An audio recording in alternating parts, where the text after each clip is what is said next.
right, you ready to go? I'm ready, but how about you come in this car? It's a little faster. That might be a good idea. Okay.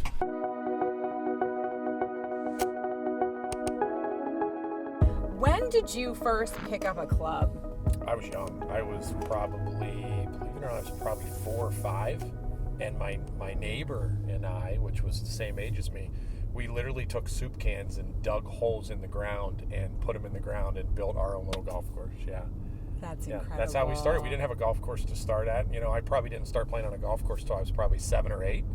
But when I was, because my parents didn't play golf. So when we were young, we literally built our own golf. We saw it on TV and built our own little golf course. So from a young age, you were interested in watching golf on television? Because I would think to most kids that would be very boring. It was to me. Yeah. Oh, absolutely. I mean, I was, golf was almost like a hobby for me because nobody played it. I grew up in Steubenville. It's football in Steubenville. I played quarterback. I played, you played, I played basketball. I played baseball. I played basketball in college. I didn't play golf in college. I played basketball in college. Because you're tall. You're tall. Yeah. So, but golf was always just there, and it never went away. And then once I got out of college, I got a lot better, and I decided to go try to play for a living for a while. But that was, but I'd always played. I mean, my whole life. And I played a lot. I mean, I loved it, so I played a lot. But you then were able to take something that you love and turn it into a successful business. You own and direct 3 golf courses, right? 2 now. Two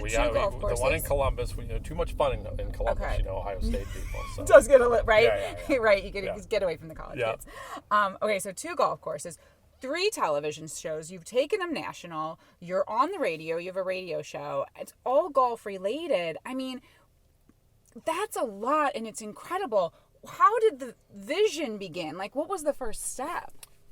Everything in my life has always just happened through relationships, and I've kind of just fell into it. I'll be honest with you. I didn't have a plan. There was no plan for me to, own a production company or own golf courses, to be honest with you. I really, when I was done playing golf for a living, I had a friend of mine was kind of my swing instructor, and he said, hey, I just got a job in Cleveland. You want to go with me and decide whether you maybe want to get into the business, And I said, sure, I'll go to Cleveland. I've never really even been to Cleveland. I grew up 2 hours from there.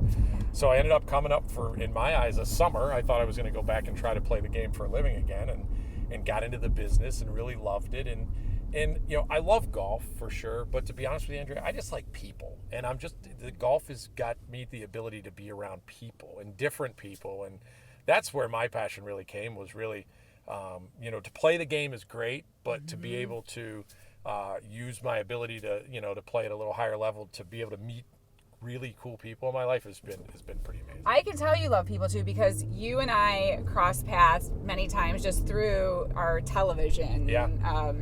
Way back, stints, right? Right back in the beginning. We've said, like, I was a young producer, you were just getting started in TV. And I've gone out on shoots with you, and people love coming up to you. I mean, the pants definitely help, right? They're a statement piece. They're always commenting on your pants. I love it. You're guitars today. This is my Hall of Fame, Cleveland. This is my Cleveland pants. Perfect, right? Yeah. It's a good opener. Yeah. But you can tell you interact with people. You love talking to people on the golf course. So it's a very social thing for you too. It is, and I think, and the pants, it is funny. It really has come up to that point. I could go to an Indians game, and if I wear a pair of jeans, probably 10 or 12 people will come up to me. If I wear a pair of red, bright pants, everybody that walks past me makes a comment or says something. People are probably disappointed if you're not wearing crazy pants, right? Totally. And it's like, people around me that are my friends and family and stuff, my kids are like, they're embarrassed, they're like, Dad, just wear normal pants, all right? So we don't have to talk to everybody today, but it has become part of kind of my staple of what I do. But you're exactly right. It goes right into just a conversation piece that I just talked, it's just an ability for people to come and say something, and it's a first stepping point into a conversation. How much has the game of golf and people's interest and access to it changed from the time you really first started taking the game seriously until now? Well, I think when I was really young, especially growing up in Steubenville, it's not really a highfalutin area.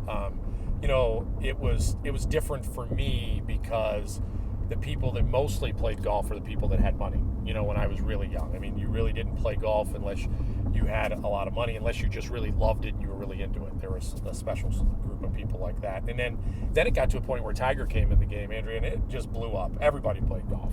Women, men, 80 years old, 20 years old, 12 years old, everybody wanted to play when Tiger came into the game. And were you excited to see him coming back or making a comeback? Do you root for him? Oh, it literally makes a difference in everything that I do. It makes a difference in how many people come play my golf course.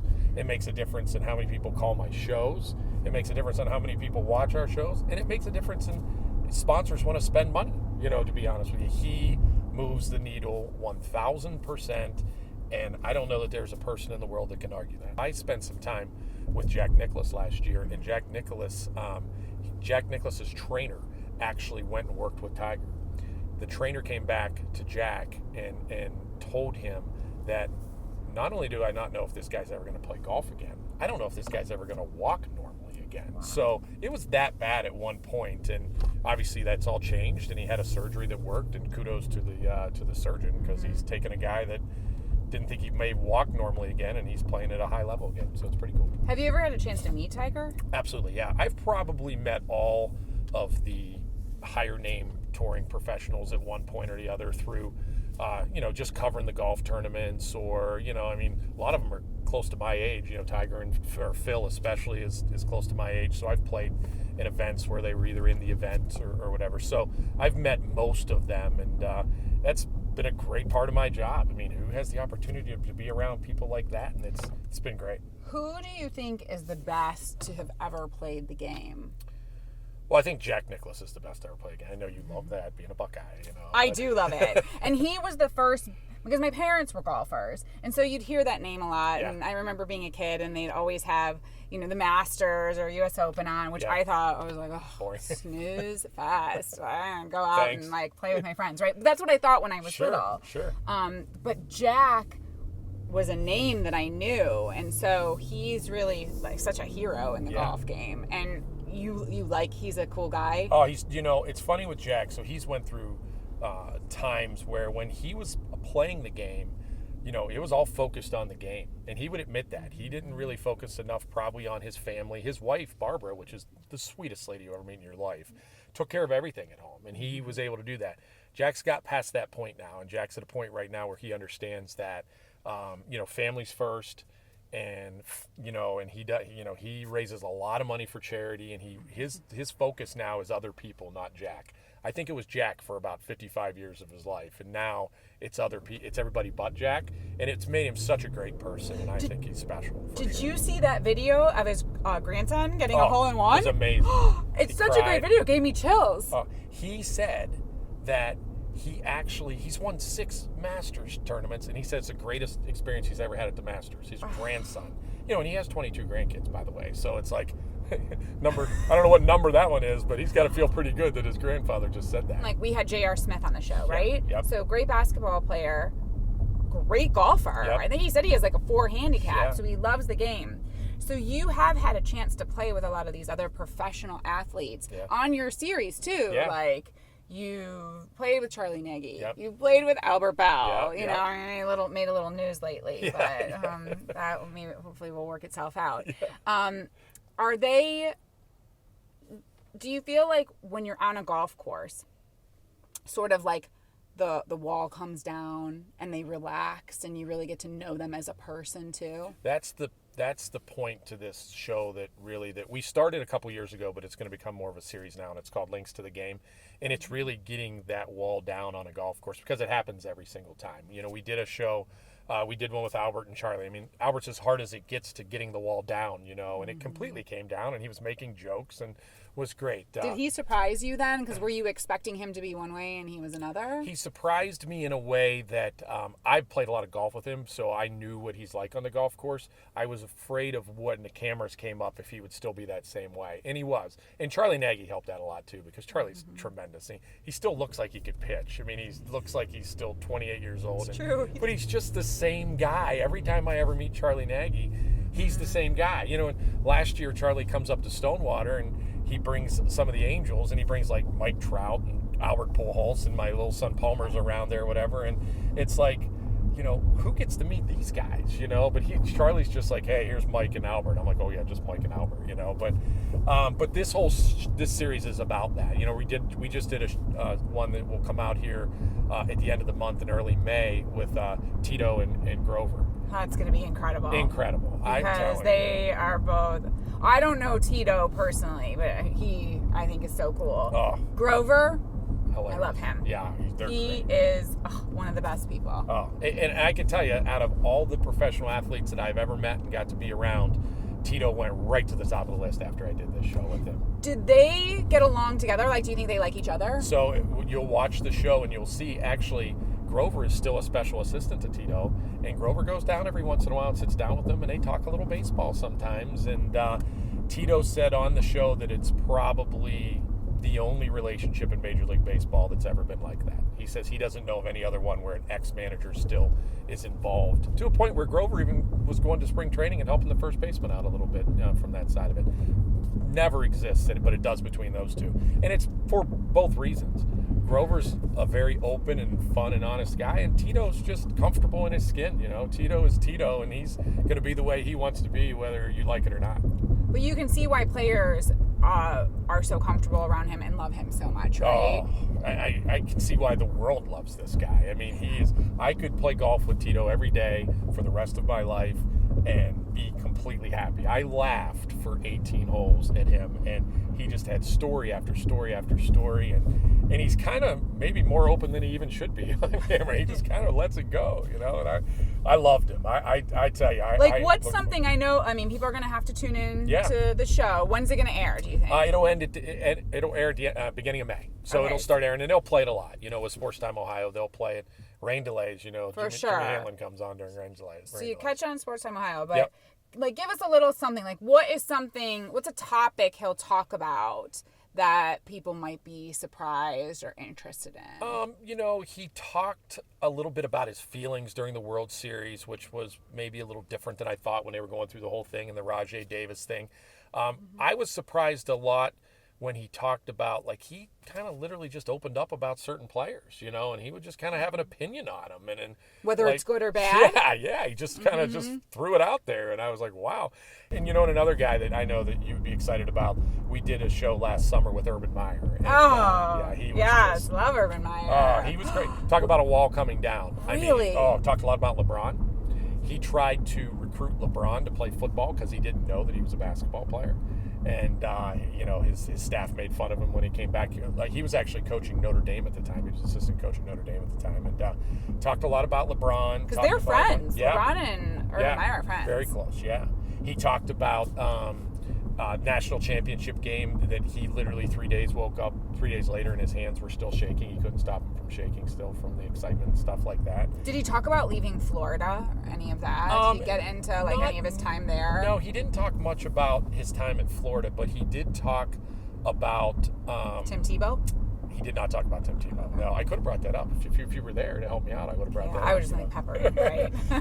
He did talk about Muirfield Village, the golf course, though, and how that if he didn't have that little sanctuary there, because he lives there, he goes and has coffee there in the morning, that he would not be coaching football right now. He doesn't think that physically or mentally he could take it. And Muirfield Village is his little place where he has coffee with the pro, and he can go play 9 holes. And if he didn't have that way to get away from all of it, he would be retired and not coaching anymore, which was pretty interesting to me. Is he a good golfer? Very good, very good. All the guys we've talked about, Albert Bell's probably a 6 or a 7 handicap. Grover's probably a 5 or a 6. Tito's probably an 8 or a 9. They're all these athletes are good. And this game's not that easy to figure out, as you know. I mean, it's a difficult game, but they athletes seem to be able to pick it up pretty quickly. So, as a professional golfer today, now at this point in your career, would you rather go out with somebody who's really great at the game, takes it so seriously, but is going to challenge you to be better, or would you rather go out with somebody who you're just going to have a good time BSing with? That's a really good question, actually. Number 2 by far. And actually, a lot of people will come to me and they're like, I can't play golf with you, I'm bad.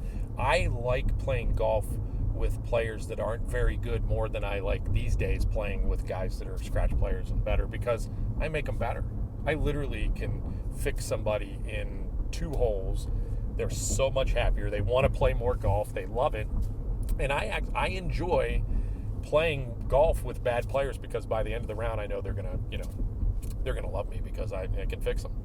So you could take a bad or average player and you think you could make them pretty good. Like, I'm not a great player, right? Yeah. I'll go out, I'm tired by, I say 14, but the truth is I'm probably tired by like 8. I mean, I was pretty decent at putting, at least putt. No. But I feel like I want to be good. Do you think you could take somebody like me and make me a good player? Well, I can take yes, to answer your question. I can take somebody right away, normally, if they haven't had a lot of instruction in their life, and normally fix some basic fundamental things. And Andrea, I can absolutely drop 3, 4, 5 shots off of somebody's score right away if they haven't had good fundamental instruction. Easy, right? Yeah. Then there's that next level where they have to actually work at it a little bit, because it becomes something that becomes repetitive. So, the next 3, 4, 5 shots that we knock off, we're going to have to hit balls once or twice a week to make that happen. But if someone's committed and willing to practice just a little bit and put a little time into it, I 100%, 10 out of 10 times can help somebody. I might have another show idea for you then. All right, let's do it. I mean, we could do this together. You could take someone else. Why don't you do almost like a reality show that's called Master the Game with a question mark? Yeah. Can you take somebody who's not great or a beginner and teach them how to master the game, and you follow the whole process? That takes out the intimidation factor for people who think they want to learn and they can figure out how to do it. I know you give good tips all the time, but you're getting good tips. And you've got that like juxtaposition, right, of a great player versus somebody who stinks. Yeah. Well, let's master the. Can Jimmy Hanlon help you master the game? Golf Channel kind of tried that with Hank Haney. They had Charles Barkley on there, which nobody can figure out, kind of a thing. But yeah, I mean, I would definitely do something like that. I mean, but again, it requires time on both people's hands. It's not just me. The other person has to have some time to actually, because you know how filming is. You got to do the whole filming part, but then you got to go practice without the cameras in front of you to get better. And they've done that a little bit throughout the years on the different, sports networks and stuff like that. But I think it's a great concept, because people can get better. People think that golf is harder than it really is. It's not that hard, but if you don't do 4 or 5 fundamentally things right and you continue to do them wrong, it doesn't get any easier. Well, I think it can be a frustrating game for people, too, especially if someone's an athlete and they come in and they think they're going to be great because they've been good at other sports and then they struggle a bit. So it's a commitment then, too, right? It is a commitment, but there's like a big jump that can happen really fast that will make you really want to play and get excited about it. And then but I think if you really want to get better, you got to have a little bit of competitive burning in you. You have to want to get better, and you can't want to get better to beat the guy standing beside you. You have to want to get better for yourself. You got to say, man, I know that I can break 90. I can do it. Yeah. And you have to have that little burning in your belly there to want to do it. And if you do, it can happen. What's the best lesson that the game of golf has taught you? Like the best life lesson? I think for me, most people, how they act on the golf course is very similar to how they act in the rest of their life. And I think you've probably heard that before. It's a little bit cliche. But when I go out and I play golf with somebody and I kind of see how they react around whether they're playing good or bad, or if they're gambling a little bit, or if they're doing this and things are going right or wrong, they seem to have those same reactions in other parts of their life, whether it be business or whether it be in relationships or family. And for me, I think that's important, because I think you want to portray yourself on the golf course very similar to like you would in front of family or friends or in a business opportunity too. So if you're with a golfer and he throws his club, what's the best thing to do if you're with him? Say nothing, or go pick up his club, or walk away? 1,000% making fun of him for sure. Okay. I mean, we're going to rate the throw. It's going to be between a 1 and a 10 right out of the gate. So we'll give him a rating on the throw, and then we're going to jump right into him and make fun of him for sure. Yeah.